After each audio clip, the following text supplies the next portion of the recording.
in Mangalore. He has also been trained for BLS and ACLS provider and instructor. And he seems to have very wide interest in cardiology, diabetology, endocrine, so many things. He's also a fellow at Chandray, and I request Dr. Said Fahad Nizar to please present your case.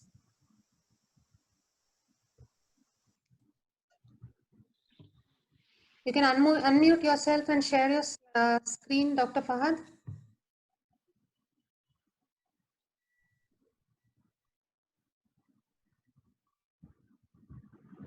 Am I visible, ma'am? Yeah, visible, audible. Yeah. Yes, Good. yes. Let me share 1 second.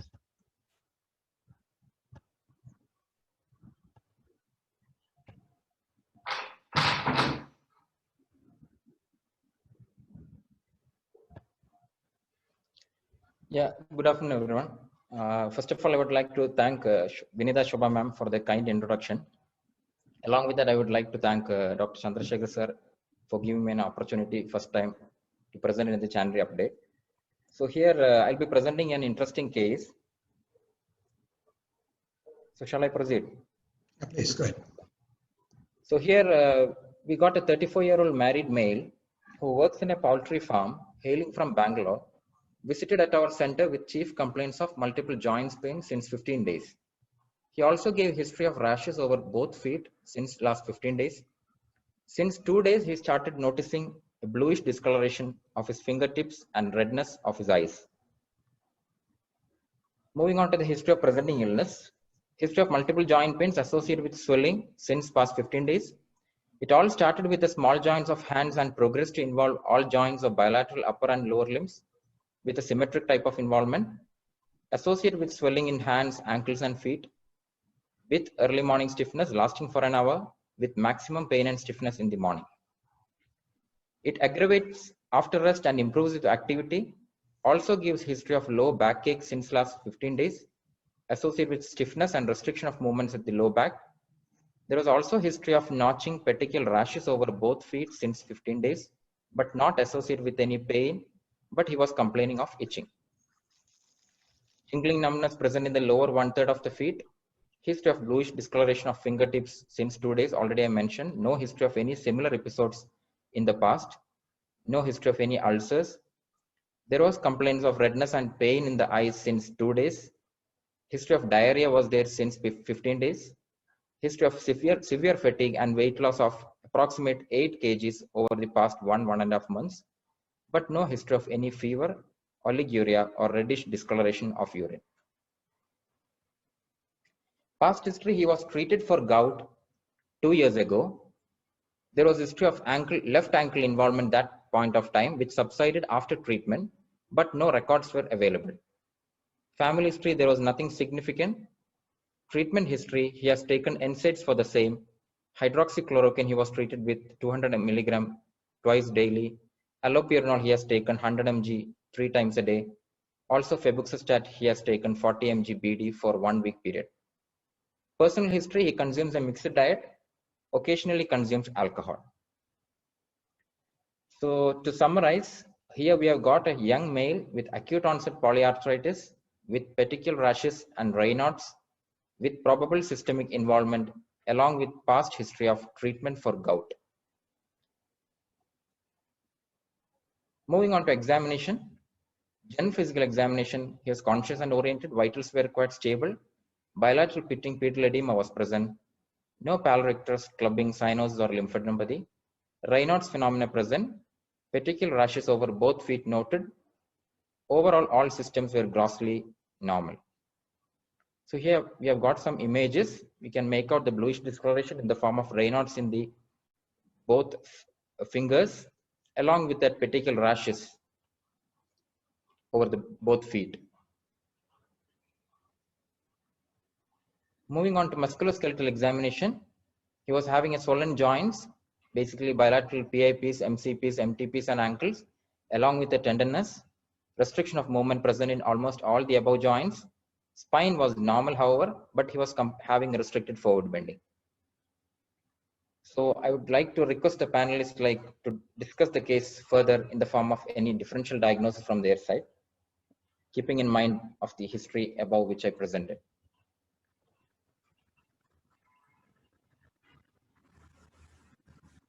I hope I'm audible. Can you go back to your summary slide, Dr. Said? Yeah, one second.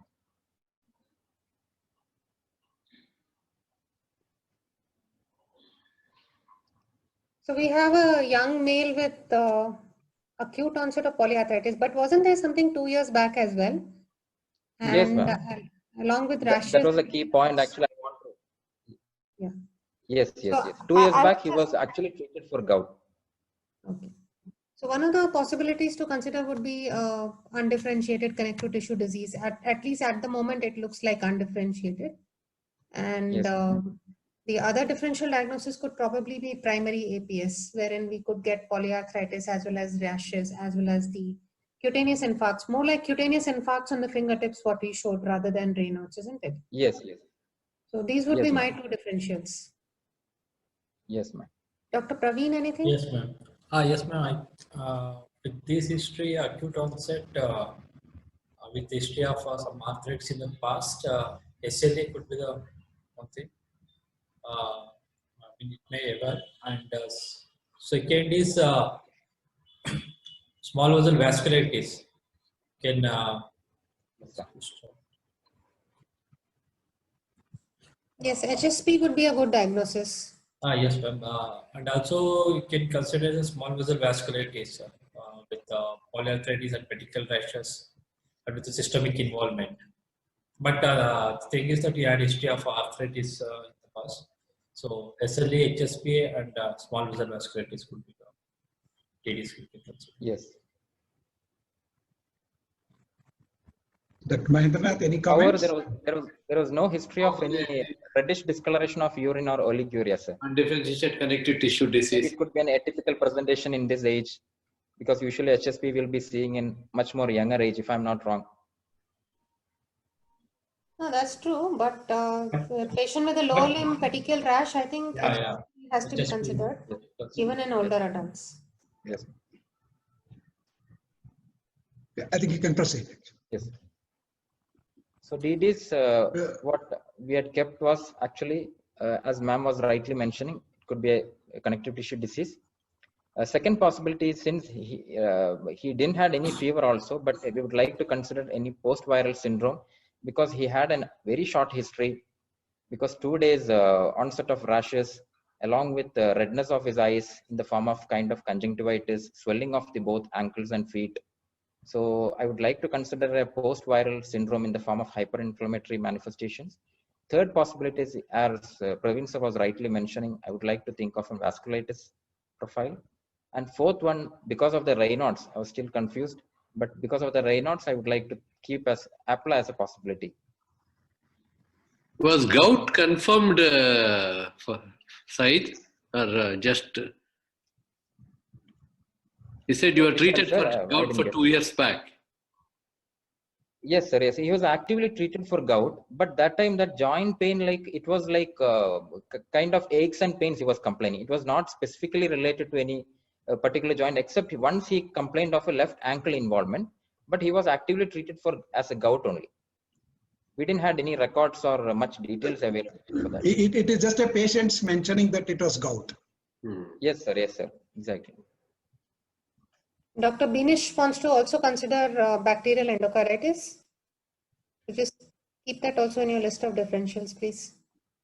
Yes, ma'am. But in general physical examination, our heart rate was on the normal side. Overall, his vitals were stable. So even he didn't complain of any palpitation as such. All right. Yeah. Go ahead. I'll move forward with the investigation. So this was a set of investigation which he brought along with him. In this, actually, if you are seeing, CBC was normal, except for ESR was on the higher side, 92 it was. Platelet was 1.79. CRP was 13 at that point of time. And the uric acid, two reports he was having, it was 6.8 and 5.1, 5.5. And he came to us on 21st of November. So that day we did rheumatoid factor. It was 140 higher side. And since he was working in a poultry farm, initially we thought of any trigger from the viral trigger because his OTPT was on the slightly on the higher side along with his bilirubin. So we thought of screening for the entire hepatitis profile. So we did a Hep B, C, everything came non-reactive, including hepatitis A and E. Here we can see his bilirubin was 2, and alkaline phosphatase was 222, and gamma glutamyl transferase was 221. Other investigation, however, it revealed like COVID IgG was negative, and urine didn't show any active sediments. Apart from that, he was showing RBC 6 to 8. Complements were on the normal side.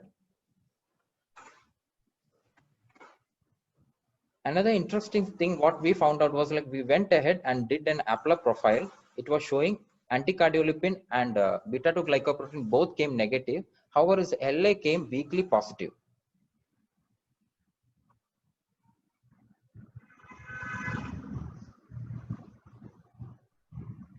Since he came in an acute presentation, we generally don't want to miss any active COVID infection. So we did a SARS-CoV-2 RT-PCR, but to our surprise, actually it came positive.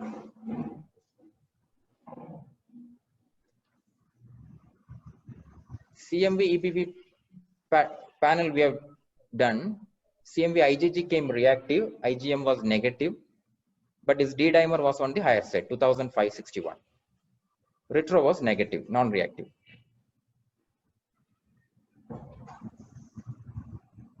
His chest X-ray, actually, it was showing bilateral mild infiltrate kind of shadows. So we went ahead and did an HRCT of the thorax, but it came normal. Even its NCV we did, it was showing bilateral CPN axonal neuropathy. But sensation was well preserved on examination. So to conclude, my professional diagnosis, we had kept it like active COVID infection since this RT-PCR had come positive, along with keeping in mind of the clinical features what he had with an hyperinflammatory syndrome.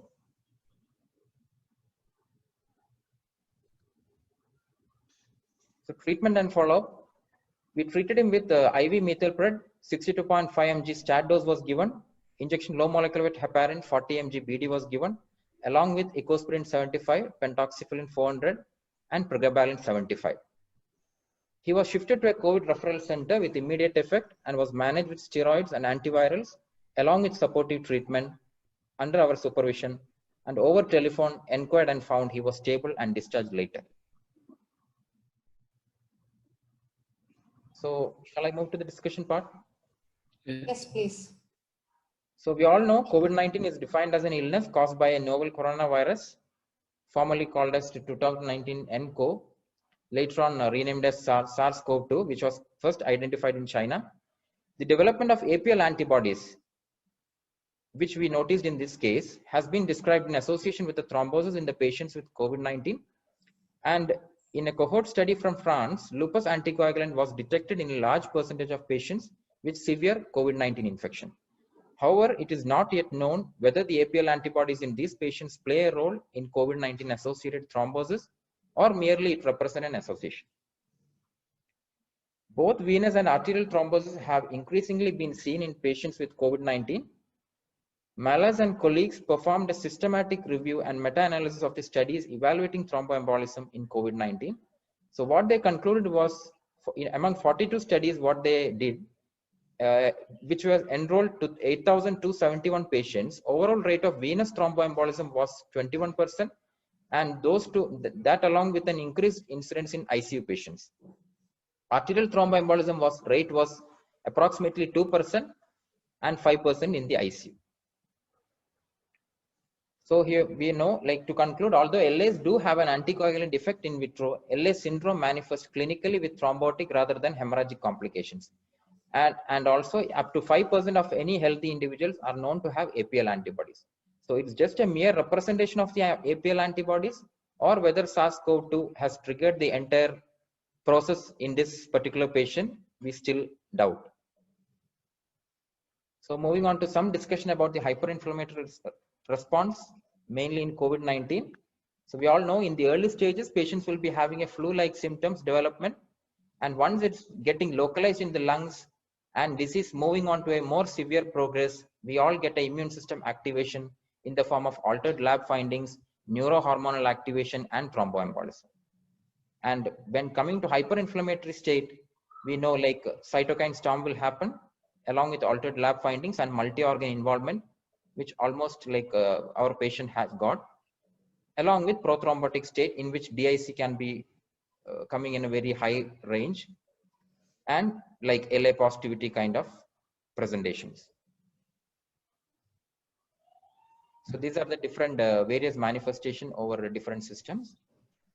I think he had most of the things because his SGOTPT was enlarged, elevated, microcirculation was there, eyes was showing conjunctivitis, and GI manifestation in the form of diarrhea he had. Lungs, however, CT chest came normal, but he had a bilateral mild infiltrates over the X-ray. So I think I covered almost all. He did not have fever, right? He didn't had any fever, ma'am, X-ray wise. Okay, so that's going to kill us. Yes. Yeah. Patients presenting with inflammatory arthritis and Yes, ma'am. No, not just that. Rashes. He had an RT-PCR which was negative from outside. yeah, I know this is really sad. Like, We all of my team, including me, had an exposure for 2 days with this patient. Because yes, his I'm- RT-PCR was negative, we didn't dare to redo the RT-PCR because we thought Right. of other alternative virus infections. Yes. We went on hunting for everything. Then, since I was still not convinced that it is not not convinced that it's an autoimmune disease, I redid the RT-PCR, which turned out to be positive in the second run. Mm. So I think the technique of doing the nasal swabbing is very important. So I feel that sometimes the teams take a swab which is quite anterior rather than going till the posterior phalangeal wall, and that's Yes. why probably we have this kind of negative tests coming up and putting the entire team at risk. Yes, that's true. Yes, One very other nice thing- case. One other thing, had polyarthritis with constitutive symptoms. But APLA was considered because of thrombotic episode. But we don't see arthritis and constitutive symptoms in APLA symptom. That was the doubt I was having. No, that's why we had kept it as a last possibility, sir. Yeah, Because that Raynaud's was a little confusing. Like as a budding rheumatologist in this field, like first whenever seeing that bluish discoloration, immediately I was about to jump for the APLA diagnosis. yeah. Yes, but at the same time, they had a different manifestation, cutaneous and Yes. also the neurological. Predominantly cutaneous and musculoskeletal. But ANCA was not done. ANCA was done. ANCA. We didn't do ANCA. Once the COVID came positive, we stopped there and sent him to COVID care center. No further evaluation was done because we thought it could be a post-COVID reactions. So we need to cut the cost there for the investigation. So there is an interesting question in the chat asking, does any particular rheumatological condition can have false positive IgM or IgG COVID-19 antibodies due to hypergammaglobulinemia? So that we should only do RT-PCR. Kindly clarify. No, see, when there is a hypergammaglobulinemia or hyper IgM, there is a possibility of cross reactivity. It is, we need to keep that always finger crossed. So you need to interpret any of these antibody tests based on the history of infective phase. Yes, sir. All right. Very But nice, he's fine. He's interesting fine and cases. discharged. Yeah.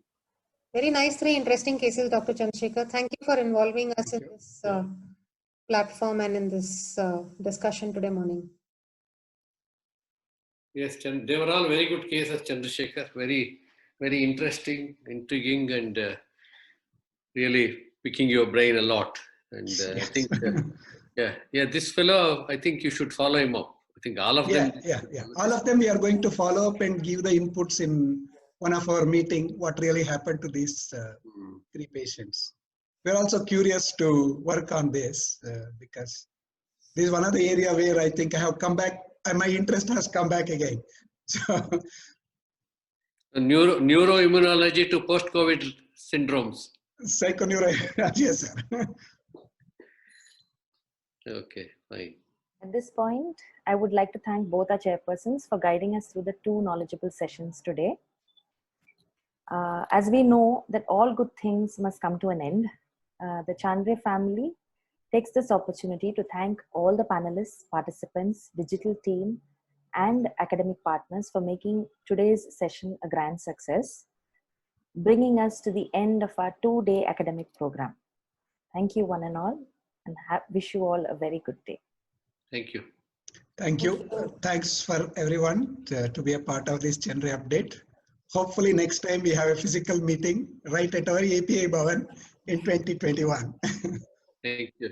Thank you. Bye. Thank you. Thank you. Bye-bye.